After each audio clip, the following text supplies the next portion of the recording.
таътили тобистона барои инкишоф ва солимгардонии кӯдакону наврасон нақши бағоят калон мебозад. Бинобар ин ҳар рӯзу ҳар соати таътил бояд барои хонандагон шавқовар ва хотирмон бошад. аз инҷост ки аксари волидон мекӯшанд то фарзанди онҳо таътили тобистонаи худро дар истироҳатгоҳҳои берун аз шаҳрӣ гузаронанд. зеро истироҳатгоҳҳои тобистонаи берун аз шаҳрӣ беҳтарин маконанд баҳри барқарор намудани саломатии насли наврас. хушбахтона дар кишвари мо ҳам истироҳатгоҳҳои зиёде амал мекунанд ки ҳар яке дорои шароитҳои беҳтаринанд. истироҳатгоҳи Гулхан яке аз онҳост. ба хотири аз наздик шинос шудан бо вазъи истироҳати кӯдакону наврасон, мо аҳли эҷоди барномаи дар вақти таътил субҳи барвақт роҳ пеш гирифтем сӯи ин даргоҳ. салом ҳамсолон, дӯстон ва ҳама нафароне ки бо шабакаи Баҳористон ҳастеду дар таътили тобистона қарор доред. Инак чӣ тавре ки мебинед, субҳи имрӯзаи мо аз истироҳатгоҳи берун аз шаҳри Гулхан оғоз гардид. айни замон истироҳаткунандагони истироҳатгоҳ аз хоб бояд бедор шаванд ва ба мо маълум гашт ки чун анъана ҳар субҳ истироҳаткунандагон, айниқтараш кӯдакону наврасонро бо садои мусиқии махсус бедор мекунанд ва инак ҳамагӣ бо ишораи мо мусиқӣ оғоз мегардад ва кӯдакон бошанд аз хоб бедор шуда ба шустушу ва варзиши пагоҳи рӯзӣ машғул мешаванд. хуб, агар шумо бо ҳама паҳлӯҳо ва ҳама ҷойҳои ин истироҳатгоҳ шинос шудан хоҳед, пас бо мо буданро фаромӯш насозед, зеро танҳо дар ин барнома мо ба шумо дар бораи ҳама истироҳатгоҳҳо ва шароитҳои онҳо нақл мекунем. бо мо буданро фаромӯш насозед ва бо ҳисоби се ишора мекунему кӯдаконро аз хоб бедор мекунем. рафтем. 1, 2, 3.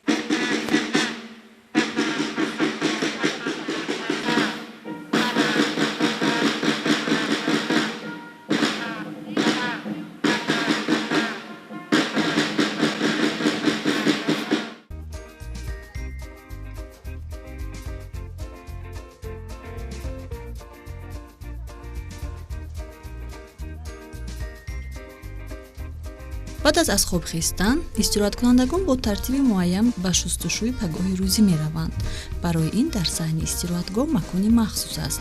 баъдан кӯдакону наврасон машқи пагоҳи рӯзӣ, ҷамъомади пагоҳи рӯзӣ ва наҳорӣ мекунанд.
Ассалом, номи шумо чӣ?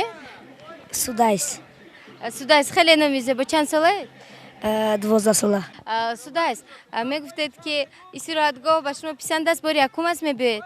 Не, чанд ҳар сол меом. Чанд сол шуд тақрибан мебиёед? Қариб 3 сол ё 2 сол. чаро маҳз ба ҳамин истироҳатгоҳ меоед? ғайр аз ин истироҳатгоҳ ба ягон ҷои дигар нарафта будед? бале, фақат ҳаминҷо меом. як бор лагери чайка. онҷо хубтар буд ё ки инҷо? Инҷо. хуб, инҷо чӣ ба шумо бештар писанд аст? бештар футболбозӣ, оббозӣ, машқ ва ғайраҳо. хеле хуб. ягон дӯстони нав пайдо кардед дар инҷо? Бале. худатон танҳо омадаед ё ин ки ягон рафиқатон, бародаро доред? бо ҳамсинфам. дар хона саҳар соати чанд мехезед? соати 6:30. 6:30 дар хона ҳам? хуб, ҳоло чӣ, барои шумо душвор нест дар таътили тобистона барвақт аз хоб бедор шудан? Не. хуб, ягон вақт шудааст ки аз хоб сер нашуда бошеду бедор карда бошанд? Бале. оё ин шуморо ба хашм намеорад? хуб, варзиш чӣ? ба шумо писанд аст? Бале. умуман ҳар субҳ як навъи варзишро, яъне як навъи машқи пагоҳи рӯзӣ мегузаронед ё ин ки ҳар хел мешавад? ҳар хел. аз ҳама намун ҳаракате ки ба шумо бештар маъқул аст дар анамин варзиши пагоҳи рӯзӣ кадом аст? Приседания. хуб чӣ гуна аст ба мо нишон медиҳед? Бале. кани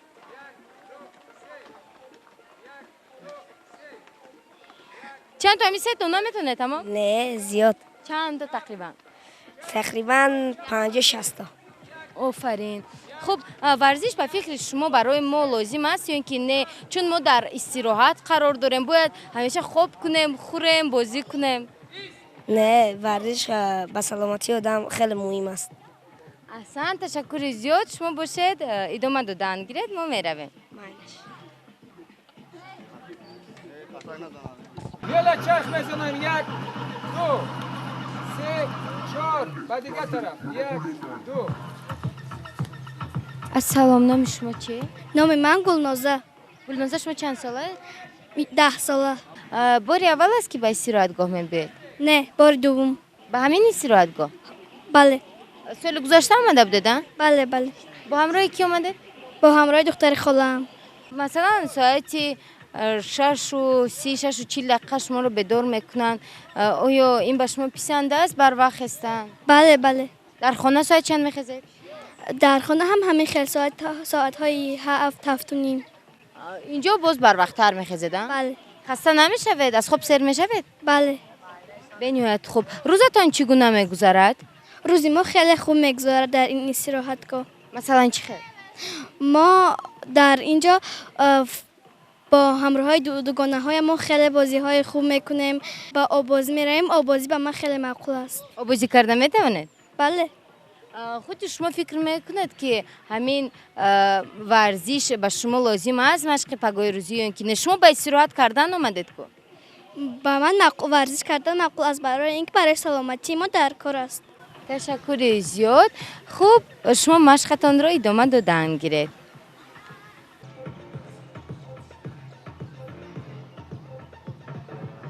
дӯстони азиз, ҳар субҳ аз соати 6:40 то 7 машқи пагоҳи рӯзӣ тибқи реҷаи муайян гузаронида мешавад ва ин албатта барои хуб гузарондан ва боқувват будани ҳар як истироҳатчӣ, яъне ҳар як кӯдаку наврас дар давоми рӯз кӯмак мерасонад ва машқи пагоҳи рӯзӣ пас аз ба анҷом расиданаш фикр мекунам ки аллакай хурдтаракон, яъне кӯдакони наврасонро субҳона интизор аст. мо бошем, рафта интизор мешавем. бояд гуфт ки гулхан ба шуъбаи маорифи ноҳияи синои пойтахт тааллуқ дошта. дар давоми таътил дар ин истироҳатгоҳ дар 4 баст хонандагони муассисаҳои таҳсилоти миёнаи умумии ин ноҳия ба истироҳат фаро гирифта мешаванд. дар ҳар баст истироҳатгоҳ имкон дорад то 200 хонандаро қабул намояд. инчунин бояд қайд намуд ки дар миёни ин 200 истироҳаткунанда 20 нафарашон хонандагони мактаби интернати рақами 1 пойтахт мебошанд. имсол бо қарори раиси шаҳри душанбе дар истироҳатгоҳи гулхан дар 4 баст ташкил карда мешавад. дар ҳар баст 200 нафар кӯдак қабул карда мешавад. ин кӯдаконро мо 8 гурӯҳ ҷудо менамоем ва ҳар гурӯҳ дорои 2 мураббӣ мебошад. роҳхат барои истироҳаткунандагон бепул аст, бемузд аст. ин бо дархости директори муассисаҳо пешниҳод карда мешавад ва умуман он хонандагоне ки бепарастор ҳастанд, камгузар ҳастанд, он хонандаҳое ки дар озмунҳои то ҷумҳуриявӣ иштирок мекунанд, дар махсусан дар фуруғи суби доноҳӣ иштирок мекунанд, аълочиён, умуман гирандагони стипендияи гуфтам ки раиси шаҳри ноҳияи шаҳри ҷумҳуриявӣ президентӣ дар бар гирифта мешавад. умуман кадоме ки хоҳишманд аст муроҷиат мекунад, ба онҳо роҳхат барои истироҳат дода мешавад.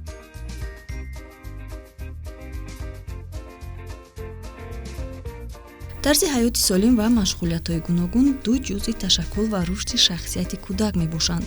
омезиши оқилонаи истироҳат ва кор, варзиш ва эҷодкории кӯдакро тарбия намуда тафаккур ва эҳсосоти ӯро мувозинат мекунад. истироҳати бачагон дар истироҳатгоҳ ба инкишоф додани қобилияти эҷодии онҳо нигаронида шудааст. ба ин хотир дар истироҳатгоҳ пас аз наҳорӣ истироҳаткунандагон ба маҳфилҳои гуногун ҷалб карда мешаванд.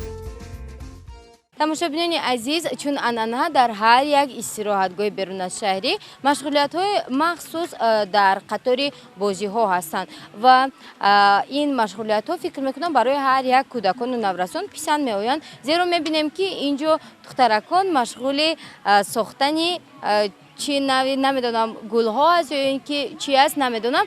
Аз ин рӯ биёед якҷоя бо онҳо наздик шуда аз онҳо пурсон мешавем ва ҳамсуҳбат мешавем. Бо мо бошед. ассалом. Ассалом. Номи шумо чӣ? Номи ман Шаҳноза. Шаҳноза, шумо чанд сола? Ман 12 сола мебошам. Хуб, айни замон шумо чӣ кор карда истодед? Мо боз ин кардонҳо гулҳо месозем. Хуб, ин чӣ нави гул аст? Ба гул монанд нест ку? Ин гули лола мебошад. Хуб, кани ба мо нишон диҳед.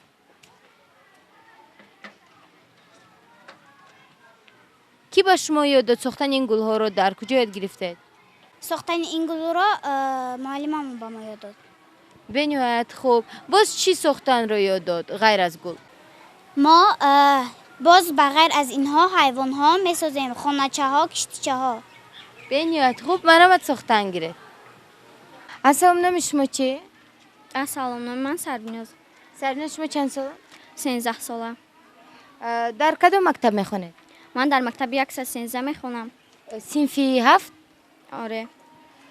Хуб, Сарбиноз, мегуфтед ки ба шумо тавсия дод ки ба истироҳатгоҳ биёед? Соли якум аст омада истодаед?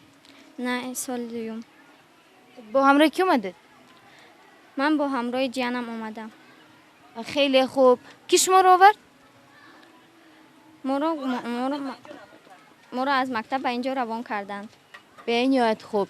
Мегуфтед ки умуман дар ин ҷо ба чӣ корҳо машғул мешавед? Истироҳатгоҳ писанд аст ё ин ки не? бале, ба ман писанд аст ин истироҳатгоҳ. Ба чӣ корҳо машғул мешавед? ба сохтани гулҳо, ба бозӣ кардан, ба овозӣ. Чӣ нави бозиҳо? бозиҳои баскетбол, сипаракбозӣ. ба шумо кадомаш бисёртар писанд аст? ба ман бозии баскетбол бисёртар маъқул аст. Дар бозии баскетбол ягон гурӯҳҳои махсус омода шуданд ё ин ки касе чӣ тавре ки хоҳад ҳам хел бозӣ мекунад? касе чӣ тавре ки хоҳад ҳама хел бозӣ мекунад. хуб, шумо идома додан гиред, мо бошем меравем ба назди дигар гурӯҳҳо бинандагони азиз, зеро чӣ тавре ки дида истодаем дар ҳар як ҷо намехел ба фикрам маҳфилҳои махсус ташкил карда шуданд ва ба назди дигар маҳфилҳо ва дигар истироҳаткунандагон меравем. Рафтем.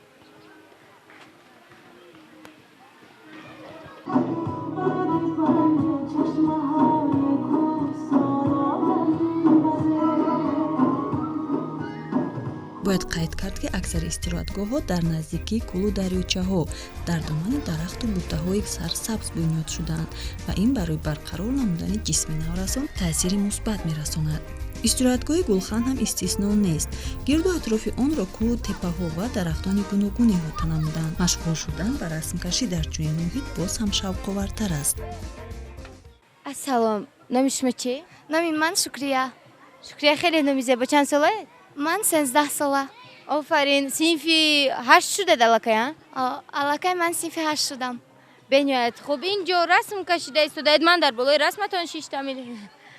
Чӣ расм кашидед? Расми дарахте кашидам ки хеле зебост.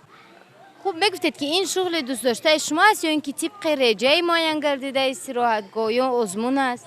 Расмкашӣ ин шуғли дӯстдоштаи ман аст. Ман мехоҳам ки дар оянда рассом шавам. хеле хуб. умуман шумо дар ин ҷо боз ба чӣ корҳо машғул мешавед? ба корҳои шашкабозӣ, шахмот ва расмкашӣ ва волейбол. мо ҳамин хел бозиҳои гуногун мекунем. дугона чӣ доред? бале, ман дар лагери Гулхан ман дугонаҳои хеле зебо ва бо қуввату хуб пайдо кардам. бо қувват гуфтед? бо қувват ягон варзишгарам аст? бале. чӣ ном дорад? Сумайя бо дигар дугонаҳои ман. бениҳоят хуб. боз бо қувват гуфта шуморо назананд? не, ин хел намешавад. хуб, аҳсан. умуман истироҳатгоҳ чӣ тавре гуфтед бароятон писанд аст? бештар аз ҳама зиёдтар чиро дар ин ҷо дӯст медоред? бисёртар ман дар ин ҷо ҳама чизро дӯст медорам. ман лагери Гулханро мисли хонаи худ хеле дӯст медорам. бори якум аст ё ин ки бори чандум аст мебиёед? бори якум аст меоям. алакай мисли хонаи худатон дӯст медоред? бале. خب وقتی که از اینجا می روید اولین چیزی که درباره استراحتگاه نقل کردن میخواهید به دوگانه هایتون این چیست؟ این چخل که لاگر گلخان زیباست و در آنجا خیلی بازی های گوناگون شوق‌آور می باشند و این لاگر گلخان به من معقول می شود. خیلی خوب تشکر زیاد شما ادامه دادن گیرید ما باشه می رویم به نزدیک دیگران زیرا دیگران نیز در اینجا رسم کشیده ایستادن رفتیم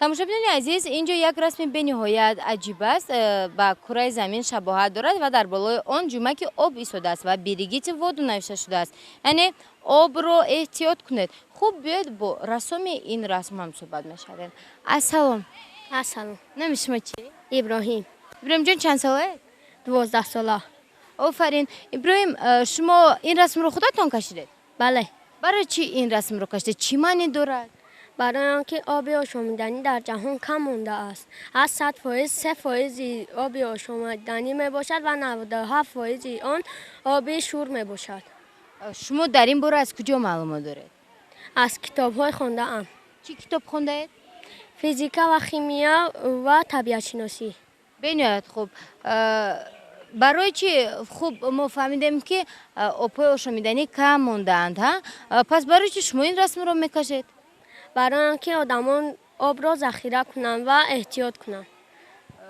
عموما آب را چگونه احتیاط کرده می شود چگونه ذخیره کرده می شود می توانید به ما بگویید باید آب آشامیدنی را بیهوده به هر طرف نپرتانیم و آنها را احتیاط کنیم درباره آب یگان شعر میدونید بله مرحمت خودم نوشتم این شعر را بهترین از مرحمت آب از کجا می آید آب از کوه می آید برای چی می آید برای ما می آید آب از کجا می آید آب از هوا می آید از ابر آسمان آید با برف و باران آید احسن با شما بنیاد پسرک بالای اوقات بودید خوب این رسمتون برای آزمون هستن بله باور دارید که رسم شما جو میگیرد بله خب این رسم چی معنی دارد ببینید کره زمین است دو تا کبوتر است و از بالا از جمعه که آب میریزد چرا این گونه مگر از بالای کره زمین آب میریزد نه این کوبک آب بر ابرها را ifade میکند ابرها به ما آب آشامیدنی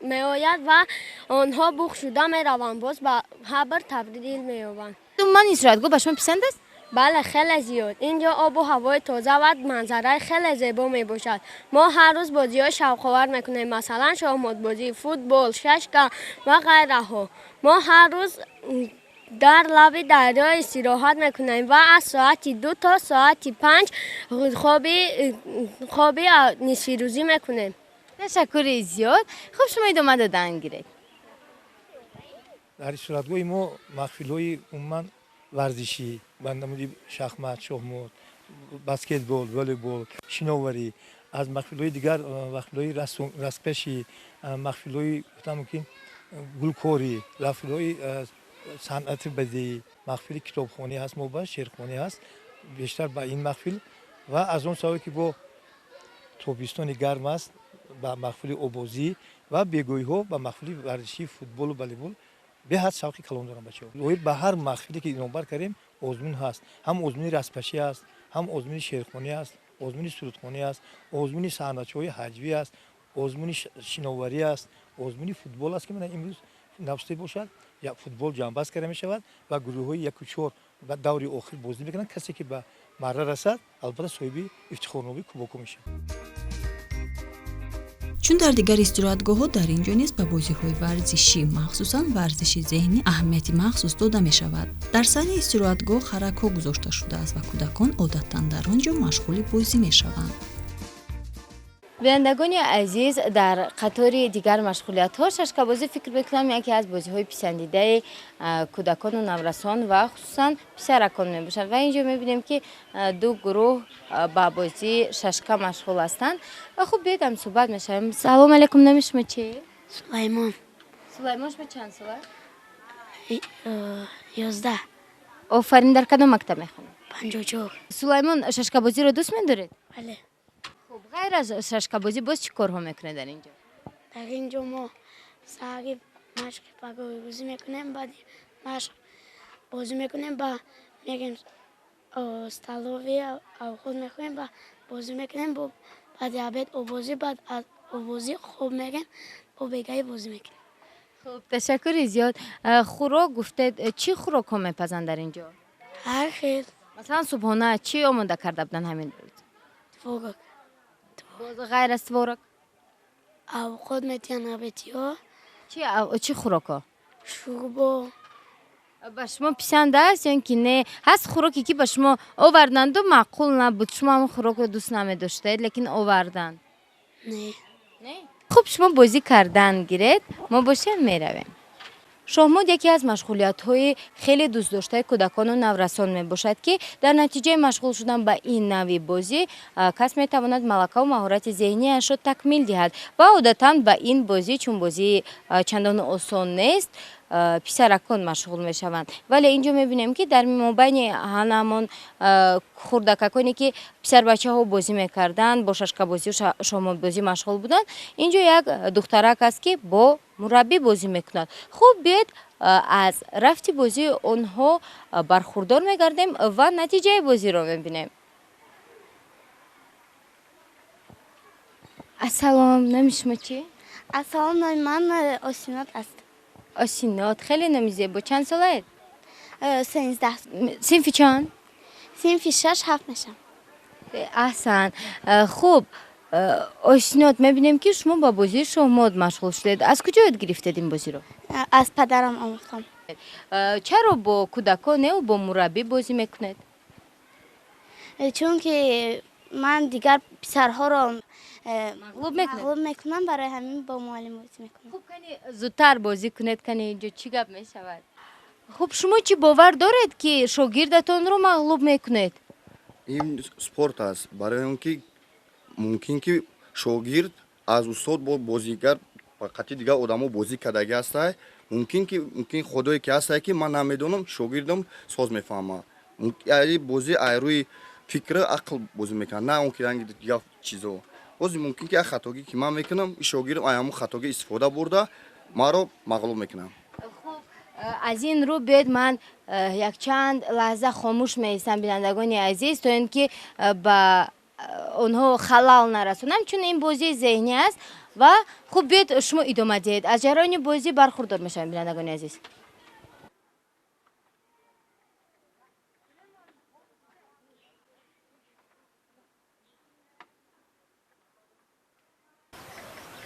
ایمت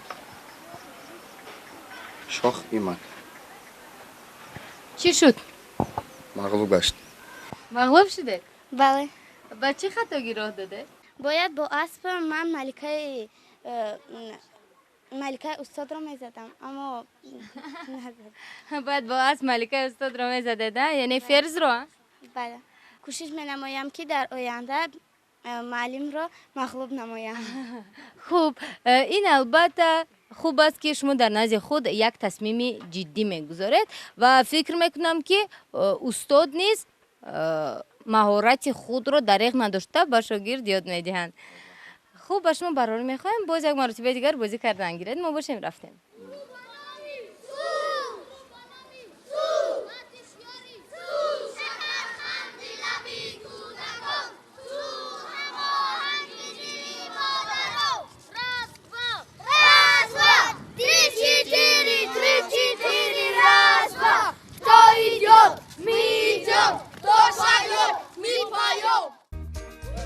обозӣ шуғли дӯстдоштаи ҳар як кӯдак аст. бинобар ин мавҷуд будани ҳавзи обозӣ дар истироҳатгоҳ ҳатмист. дар истироҳатгоҳи гулхан низ баҳри ин дилхушии кӯдакон ҳавзи калони шиноварӣ ки ҳам барои кӯдакони хурдсол ва ҳам барои наврасон мутобиқ аст сохта шудааст. истироҳаткунандагон имкон доранд дар вақти ҷудо шуда дар ин ҷо бо шиноварӣ машғул шаванд.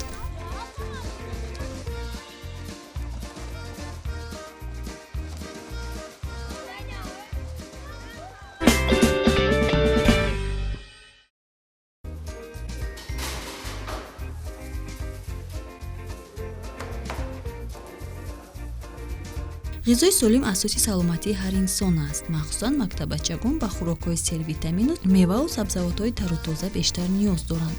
Ба ин хотир ба ин ҷиҳати кор низ дар истироҳатгоҳ аҳамияти махсус дода мешавад. Сарошпаз ва роҳбари истироҳатгоҳ мекӯшанд ғизои кӯдакон якрангу дилгиркунанда набошад. тамошобинони азиз, инҷо аз ҳама қисмати муҳими барномаи мо баргузор мегардад, зеро ба ҳама падару модарон ва ба истироҳаткунандагон низ муҳим аст хӯрок ва ғизои истироҳатгоҳ ва бояд ҳар яке мо донем ки фарзандони мо чӣ хӯрокро истеъмол мекунанд. Аз ин рӯ мо тасмим гирифтем ки бидуни огоҳӣ ба ошхона ворид шавем пеш аз хӯроки нисфирӯзӣ, то ин ки дар бораи хӯрокҳо маълумот гирем ва бо тарзи пухтани хӯрокҳо ва ҳамзамон тозагии ошхона шинос шавем. инҷо ҷои шустани зарфҳо аст. бинандагони азиз, худи шумо низ метавонед шоҳид шавед ки инҷо тоза аст. мебинем хуб дар ҳолати хуб қарор дорад ва инҷо бошад хӯрокҳо омода шуда истодаанд. то омадани ошпаз биёед аз назар мегузаронем. инҷо ягон ашёҳои нолозим нестанд. хӯрок низ фикр мекунам хеле болаззат аст, чун намудаш чун дар хона омода мешавад, ан ҳамон гуна аст. гӯшт низ хеле зиёд аст. ассалом. саломати хуб. ташаккур. монда набоше. саломат бошед. худро муаррифӣ кунед. ман сарошпази ман ҳами истироҳатгоҳи гулхан раҳмон саидҷон вохидович. хеле хуб. умуман имрӯз чӣ нави хӯрокҳо омода шуданд? дар таомномаи мо имрӯз якум мастова, дуюм макарон бо гӯшт, ана тарбуз, мева, компот, хлеб, баъд хӯриш. хлеб яъне ҳамон нон шумо инҷо худатон омода мекунед ки мехаред? Мебиёрам мода. ҳар рӯз хлеби нав. чанд то? то 200 дона ҳар рӯз. иштиҳои кӯдакон чӣ гуна аст? иштиҳои кӯдакон беҳад хуб. хӯрокҳоро ҳамаашро мехӯранд. умуман саркашӣ ҳастанд кӯдаконе ки иштиҳояшон сусттар аст нисбатан? ҳамаш сус. бо агар иловагӣ хоҳам бо иловагиам медиҳем. баъди кадомеш ки сер намекунад боз иловагӣ медиҳем. буданд ҳолатҳое ки аз хӯрокҳоятон шикоят шуда бошад? не оли ягон бор нашудааст. оли фақат ташаккур тамом. умуман кадом нави хӯрокро бештар кӯдакони инҷо дӯст медоранд? бештар нави ош. ошро тоҷикӣ хай чанд маротиба омода мекунед? дар як ду маротиба дар як бас ду маротиба. ва фикрам ки рӯзи аввали омаданашону рӯзи охир ҳамин. бале боз умуман чӣ нави хӯрокҳо ба нақша гирифта шудаанд? хӯрокҳо боз пагоҳ мана расольник мешавад якумба, галупси мешавад пагоҳ, боз мева мешавад, хай боз компот, хӯриш. компотҳоятон чӣ гунаанд? аз чӣ нави меваҳо ё ки аз хушкмеваҳо? аз меваҳои тар, себ, олу, зардолу, олуча. ҳар саҳар духтуро омада ғизоро дар банкачаҳо гирифтад, сутушни пробада. нисфи рӯзӣ чӣ? нисфи рӯзиро ҳам мегиранд, саҳарам бегиранд. хуб, ташаккури зиёд. мо ба шумо барор мехоҳем. аллака мебинам гарм шуда истодаед дар назди тафдонҳо. мо бошем, биёед кӯдаконро ба рӯи хӯрдани хӯроки нисфи рӯзӣ даъват мекунем. бо иштиҳоитон.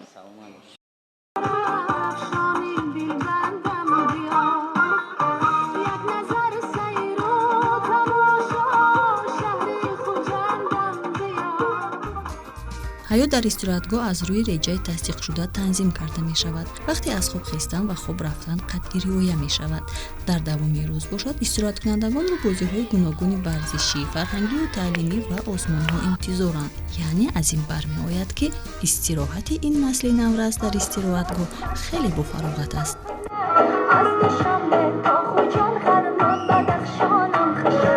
بینندگان عزیز، پدران و مادران گرامی، این بود برنامه مخصوصی ما که در وقت تعطیل نام دارد و ما آن را مخصوص برای شما از استراحتگاه بیرون از شهری گلخن پیشکشتان گردانیدیم که به شعبه معارف ناحیه سینای شهر دوشنبه تعلق دارد. عموما شرایط در این استراحتگاه به نهایت خوب است و ما می توانیم با باوری فرزندان خود و نزدیکان خود را به اینجا روان نماییم و چطوری که از صحبت با استراحت کنندگان اینجا معین گردید، وقت آنها به نهایت در اینجا خوش می‌گذرد و آنها را به محفل‌های گوناگون جلب می‌نمایند. خب با باوری می‌توانیم به شما این استراحتگاه را توصیه دهیم و در برنامه‌های این بعد باشد کوشش می‌کنیم درباره دیگر استراحتگاه‌های بیرون شهری کشور به شما معلومات دهیم، زیرا ما کوشش می‌کنیم تا هر یک شما در بهترین استراحتگاه ها استراحت نمایید. تا برنامه‌های نوبتی تعطیل خود را خیلی خوب گذرانید،